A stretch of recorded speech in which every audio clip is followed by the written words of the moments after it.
Hello hi എന്തുണ്ട് വിശേഷം? എല്ലാവരും സുഖമായിരിക്കണോ? ഇന്നൊരു ഈവനിങ് സ്നാക്കാണ്. കണ്ടല്ലോ, കട്ട്ലറ്റാണെന്ന് മനസ്സിലായില്ലേ? ഫിഷ് കട്ട്ലറ്റ് അടിപൊളി ടേസ്റ്റ് ആട്ടോ. ഇതിൻ്റെ ടേസ്റ്റ് എന്താണെന്ന് നിങ്ങൾക്ക് ഈ വീഡിയോയുടെ ലാസ്റ്റ് മനസ്സിലാവും. അപ്പോൾ നമുക്ക് നോക്കാം എങ്ങനെയാണ് കട്ട്ലറ്റ് ഉണ്ടാക്കിയെന്ന്. ഇന്ന് ഉച്ചയ്ക്ക് എനിക്ക് കിട്ടിയത് കേരമീന. അപ്പം കറി വെക്കണതിന് മുന്നേ കുറച്ച് ഞാനെടുത്ത് മാറ്റി വെച്ചു വൈകുന്നേരം കട്ട്ലറ്റ് ഉണ്ടാക്കാൻ വേണ്ടിയിട്ട്. ആ മീനാണിത്. കഴുകി വൃത്തിയാക്കിയ മീൻ ഞാൻ അടുപ്പത്തേക്ക് വെച്ച് കൊടുത്തു. ആവശ്യത്തിന് ഉപ്പിട്ട് കൊടുത്തു. 1 സ്പൂൺ കുരുമുളക് പൊടി ഇട്ട് കൊടുത്തു. 1 ഗ്ലാസ് വെള്ളം ഒഴിച്ച് ഇതിന് വേവിച്ചെടുക്കണം. അപ്പം ആദ്യം ഏത് കട്ട്ലറ്റ് ഉണ്ടാക്കിയാലും ഫസ്റ്റ് നമ്മൾ വേവിച്ചെടുക്കുക.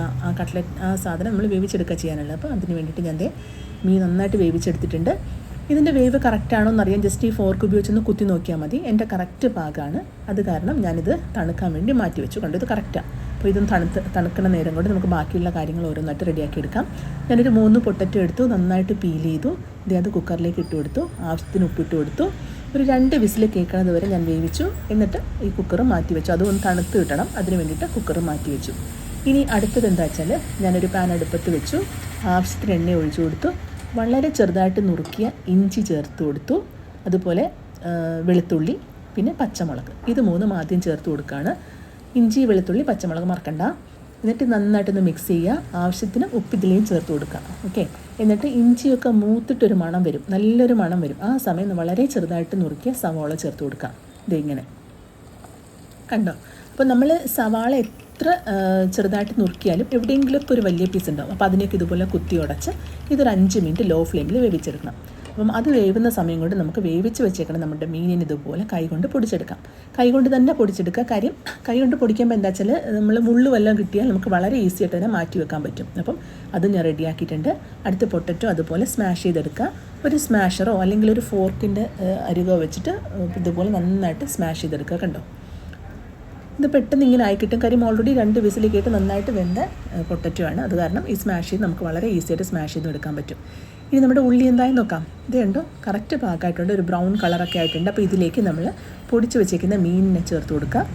മീൻ ചേർത്ത് നന്നായിട്ടൊന്ന് മിക്സ് ചെയ്യുക. പിന്നെ നമ്മൾ ഇതിനകത്ത് മസാലാസ് ഒന്നും ഇതുവരെ ചേർത്തിട്ടില്ല. അപ്പോൾ മീൻ ചേർത്തതിന് ശേഷം ഇതിലേക്ക് 1 സ്പൂൺ ഗരം മസാല ആഡ് ചെയ്ത് കൊടുക്കുക. എന്നിട്ട് ഗരം മസാല നന്നായിട്ട് മീനിലൊക്കെ പിടിച്ച് കിട്ടുന്നവരൊന്ന് മിക്സ് ചെയ്യുക. അപ്പോൾ അതിൻ്റെ പച്ചമണമൊക്കെ ഒന്ന് മാറിക്കിട്ടും. അത് പച്ചമണം മാറുന്ന സമയത്ത് നമുക്കിതിലേക്ക് സ്മാഷ് ചെയ്ത പൊട്ടറ്റോ ആഡ് ചെയ്ത് കൊടുക്കാം. എന്നിട്ട് പൊട്ടറ്റോ നന്നായിട്ട് ഇതുമായിട്ടൊന്ന് മിക്സ് ചെയ്തെടുക്കാം. കണ്ടോ, കുഴച്ചെടുക്കുക എന്ന് പറയണതായിരിക്കും കുറച്ചുകൂടെ കറക്റ്റ് വേർഡ്. കാര്യം നമുക്കറിയാമല്ലോ കട്ട്ലറ്റിൻ്റെ ഒരു പരുവുണ്ടല്ലോ, നല്ല കട്ടിക്കുള്ളതേ, ഇതുപോലെ ആക്കിയെടുക്കാം.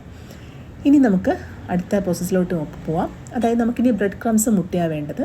അപ്പോൾ ബ്രെഡ് ക്രംസ് ഞാൻ വാങ്ങാൻ നോക്കിയിട്ട് എനിക്ക് കിട്ടിയില്ല. അത് കാരണം ഞാനൊരു തവ അടുപ്പത്ത് വെച്ച് 3 പീസ് ബ്രെഡ് എടുത്ത് 2 സൈഡും ഒന്ന് ജസ്റ്റ് മൂപ്പിച്ചതിന് ശേഷം ഇതിൻ്റെ ആ സൈഡൊക്കെ കട്ട് ചെയ്ത് മാറ്റിയിട്ട് ഇതിനെ ഒരു മിക്സിയിൽ പൊടിച്ചെടുത്തു. അപ്പം ബ്രെഡ് ക്രംസ് റെഡിയായി.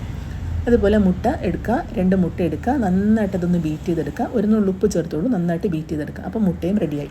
ഇനി നമുക്ക് കട്ട്ലറ്റ് ഓരോരോ സ്റ്റെപ്പായിട്ട് ഉണ്ടാക്കാൻ തുടങ്ങാം. ആദ്യം എന്താണെന്ന് വെച്ചാൽ നമ്മൾ മിക്സ് ചെയ്ത് വെച്ചേക്കുന്നത് നമ്മുടെ കട്ട്ലറ്റിൻ്റെ കൂട്ട് ഇതുപോലെ ഉരുട്ടി എടുത്തതിന് ശേഷം കൈവെള്ളക്കകത്ത് വെച്ച് നന്നായിട്ടൊന്ന് പ്രസ് ചെയ്ത് അതിൻ്റെ ഷേപ്പാക്കി എടുക്കുക. കണ്ടോ, അരികൊക്കെ ഒന്ന് തട്ടി നല്ല ഷേപ്പാക്കി എടുക്കുക. അപ്പം ആദ്യം ചെയ്യാനുള്ള പ്രോസസ്സ് ഇതാണ്. ഷേപ്പ് ചെയ്തെടുക്കുക. കട്ട്ലറ്റിനെ കംപ്ലീറ്റ് നന്നായിട്ടൊന്ന് ഷേപ്പ് ചെയ്തെടുക്കാം. അപ്പോൾ ആദ്യം നമ്മുടെ കൂട്ടൊക്കെ ഇതുപോലെ നമുക്ക് ഷേപ്പ് ചെയ്ത് മാറ്റി വയ്ക്കാം. അതിനുശേഷം ഓരോരോ സ്റ്റെപ്പായിട്ട് നമുക്ക് ചെയ്യാം. കണ്ടോ, ഒരു 10-18 കട്ട്ലറ്റ് ഉള്ള കൂട്ടുണ്ടായിരുന്നു. ഞാനതെല്ലാം റെഡിയാക്കി വെച്ചു. ഇനി ഇതിൽ നിന്ന് ഓരോന്നെടുത്ത് മുട്ടയിലേക്ക് ഇതുപോലെ ഡിപ്പ് ചെയ്ത് 2 സൈഡ് മുട്ടയൊന്ന് കോട്ട് ചെയ്തെടുക്കാം. 2 സൈഡ് മുട്ട കോട്ട് ചെയ്തെടുത്തതിന് ശേഷം നേരെ നമ്മൾ ബ്രെഡ് ക്രംസിലേക്ക് ഇടുക. അതും 2 സൈഡ് ക്രംസ് കോട്ട് ചെയ്തെടുക്കാം. അപ്പോൾ അതുപോലെ ഓരോരോ കട്ട്ലറ്റ് എടുത്ത് ഇതെല്ലാം ഇങ്ങനെ ചെയ്യാം. അപ്പോൾ നമ്മൾ ഓരോരോ സ്റ്റെപ്പ് ബൈ സ്റ്റെപ്പായിട്ട് ചെയ്യുമ്പോൾ നമ്മളുടെ പണിയും പെട്ടെന്ന് കഴിയും. നമുക്കത് നല്ല കോൺസെൻട്രേറ്റ് ചെയ്ത് ചെയ്യാനും പറ്റും. കണ്ടോ, അപ്പോൾ ഞാൻ ആദ്യം ഇതെല്ലാം ഒരുപോലെ തന്നെ എല്ലാത്തിലേക്കും ബ്രെഡ് ക്രംസും മുട്ടയൊക്കെ കോട്ട് ചെയ്ത് മാറ്റി വെച്ചു. ഇനി അടുത്ത സ്റ്റെപ്പിലേക്ക് പോകാം. ഞാനത് ഫ്രൈ ചെയ്യാൻ പോവാണ്. പാൻ അടുപ്പത്ത് വെച്ചു. ആവശ്യത്തിന് എണ്ണ ഒഴിച്ച് കൊടുത്തിട്ടുണ്ട്. ഓരോരോ കട്ട്ലറ്റായിട്ട് എണ്ണയിലേക്ക് ഇങ്ങനെ ഇട്ട് കൊടുക്കാം. ഇത് എണ്ണയിലേക്ക് ഇടുന്നതിന് മുന്നേ ഫ്ലെയിം നന്നായിട്ട് കുറയ്ക്കുക കേട്ടോ. കാര്യം ഓൾറെഡി എല്ലാം വെന്ത് കട്ട്ലറ്റിൻ്റെ ഐറ്റംസൊക്കെ വെന്ത് കിട്ടിയതാണ്. അപ്പോൾ നമുക്ക് എന്താ ചെയ്യേണ്ടത് വെച്ചാൽ ബ്രെഡ് ക്രംസ് ഒന്ന് ബ്രൗണായി കിട്ടിയാൽ മതി, ഒന്ന് മൂത്ത് കിട്ടിയാൽ മതി. അതിന് വേണ്ടിയിട്ട് വളരെ നന്നായിട്ട് ലോ ഫ്ലെയിമിൽ വെച്ചതിന് ശേഷം ഓരോന്നായിട്ട് ഇട്ട് കൊടുക്കുക. ഒരു 3-4 മിനിറ്റ് കഴിയുമ്പോഴത്തേക്കും ഒരു സൈഡ് നല്ല ബ്രൗൺ കളറാവും, മറിച്ചിട്ട് കൊടുക്കുക. കണ്ടോ, വളരെ ഈസിയാണ്. ഇത് ശ്രദ്ധിക്കണം എന്ന് മാത്രമേ ഉള്ളൂ. അതാണ് നമ്മൾ ഓരോരോ സ്റ്റെപ്പ് ബൈ സ്റ്റെപ്പ് അടിച്ചുമ്പോൾ നമുക്ക് ഓരോന്ന് ചെയ്യുമ്പോഴും നമുക്ക് നന്നായിട്ട് ശ്രദ്ധിച്ച് ചെയ്യാൻ പറ്റും. എൻ്റെ ഫസ്റ്റ് സെറ്റ് ഓഫ് കട്ട്ലറ്റ് റെഡിയായി കഴിഞ്ഞു. അതുപോലെ ഒരു സെറ്റും കൂടി ഇടാനുള്ള കൂട്ടിൻ്റെ ഉണ്ടായിരുന്നു, ഞാൻ നേരത്തെ ചെയ്ത് വെച്ചിട്ടുണ്ടായിരുന്നു. അപ്പം അതും അതുപോലെ ഇട്ട് റെഡിയാക്കി എടുത്തു. കണ്ടോ, എൻ്റെ വീഡിയോ എല്ലാവർക്കും ഇഷ്ടമായെന്നാണ് ഞാൻ പ്രതീക്ഷിക്കുന്നത് കേട്ടോ. അപ്പം എൻ്റെ പേജസൊക്കെ ഒന്ന് പോയി കാണുക. ഞാൻ അവിടെ കുറേ വീഡിയോസ് ഇതുപോലെ കുഞ്ഞു കുഞ്ഞു വീഡിയോസ് പോസ്റ്റ് ചെയ്തിട്ടുണ്ട്. അപ്പം എല്ലാം എൻ്റെ വീഡിയോസൊക്കെ ഇഷ്ടമെങ്കിൽ എൻ്റെ പേജ് ഒന്ന് ഫോളോ ചെയ്യാൻ മറക്കരുതേ ആരും. അപ്പോൾ ഇതേ കണ്ടോ, കട്ട്ലറ്റ് റെഡിയായി. അപ്പോൾ ഞാൻ പറഞ്ഞതുപോലെ തന്നെ ഇത് ഫിഷ് കട്ട്ലറ്റാണ്. അതുപോലെ തന്നെ നമുക്ക് മീറ്റ് ആണെങ്കിലും വെജിറ്റബിൾ ആണെങ്കിലും ഒക്കെ ഇതുപോലെ തന്നെ ചെയ്തെടുക്കാൻ പറ്റും. ഞാനിത് സോസിൻ്റെ കൂടെയാണ് കൊടുത്തത്. അപ്പോൾ ഇതുപോലത്തെ കുഞ്ഞു കുഞ്ഞു വീഡിയോസായിട്ട് ഞാൻ ഇനിയും വരും. അപ്പോൾ അതുവരെ എല്ലാവരും സുഖമായിട്ടിരിക്കുക, സന്തോഷമായിട്ടിരിക്കുക. Take care, bye. പിന്നെ ഈ വീഡിയോ ഒന്ന് ലാസ്റ്റ് ഒന്ന് കാണുക. ഈ കട്ട്ലറ്റിൻ്റെ ടേസ്റ്റ് എന്തായിരുന്നു എന്ന് നിങ്ങൾക്കത് മനസ്സിലാവും. ഞാൻ ഇതുപോലെ ഫുൾ പ്ലേറ്റിൽ നിറയെ കട്ട്ലറ്റും സോസുമായിട്ട് കൊടുത്തതാണ്.